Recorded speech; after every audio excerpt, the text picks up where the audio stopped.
लोगों की समक्ष में महान धार्मिक और महान सामाजिक महान क्रांतिकारी खेल दिखलाने के लिए जा रहे दोस्तों। तो आप लोग कृपया हवा को साथ बना करके बैठिए। आज की जो खेल होगा पत्थरियों की लड़ाई। आज की जो खेल होगा पत्थरियों की लड़ाई। रुदल बेटा इंद्रजीत के शादी और केसिया के विवाह अगम भाषी के वध। यह खेल देख करके आप लोग कुछ पूछा जाएंगे दोस्तों। हेलो, तो रुदल और देवा दोनों बराती लेकर कहाँ पहुंच गया है? दोनों उदय भान सिंह को फुलवारी में। तो हम लोग फुलवारी से खेल शुरू करते हैं दोस्तों।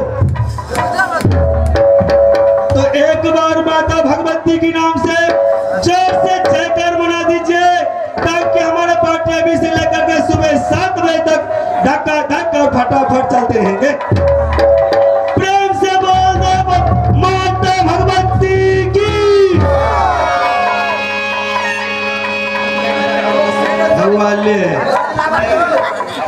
हम कहलिए माता भगवती की धिया पुता के जाए पसंदा लोग तो माता जी के दरबार आए जित महान बाबा के जते को जितिया केने छिए तो बाबे के लागे ने केने छिए हैं। अब बाबा जी का स्थान में छिए अपन अपन खाता जब नहीं खोलबे तो बाबा हाजिरी केना लगेते। तै द्वारे जकरा जकरा जित महान बाबा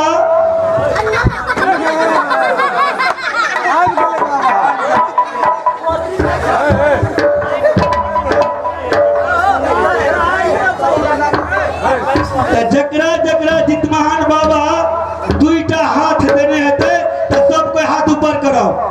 जित महान बाबा जकरा दुईटा हाथ देने छे तो सब कोई ऊपर करू। देखियो हमरा देने हम के लिए आ जकरा नहीं देने तो से ऊपर नहीं करते। सब कोई मिलके करू, सब कोई मिलके जेने जकरा हाथ नहीं देने दे बाबा हे बाबा पिछला सब हाथ किया लगवा से ऊपर कर दिए। सब कोई मिलके करू, माता बहन भाई बंधु सब मिलके सब कोई मिलके करू। प्रेम से बोल दे जित महान बाबा की, समाज की, बाबा बजरंग बली की।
भैया